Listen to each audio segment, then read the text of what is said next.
ay International Financial Reporting Standard o IFRS. So itong IFRS o International Financial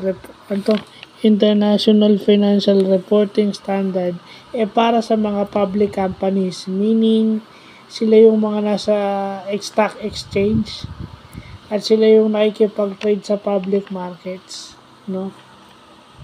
Yun yung international standard o accounting rules ng mga public companies na sinusunod. Ito yung bagong trend ngayon.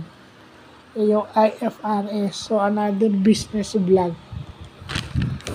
No? So, IFRS conversion is International Financial Reporting Standard. So, importanteng malaman yan. Kasi for public companies lang yan. Yan yung nasa stock exchange. Sila yung merong securities, share of stocks, no? Sila yung may mga ganyan. Yun yung international standard na sinusunod nila nowadays. No? So, yun yung importanteng nalalaman natin ngayon na may mga ganun pala na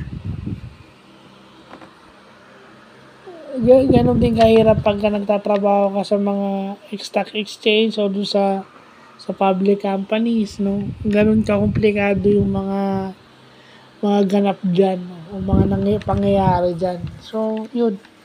Hanggang doon lang tayo kasi hindi naman talaga tayo nagde-derde sa mga ganyan. Basta importante pag sinabi nilang ganun, naiintindihan na natin.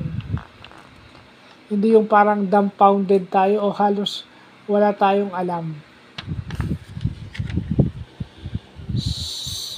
So, yun lang po.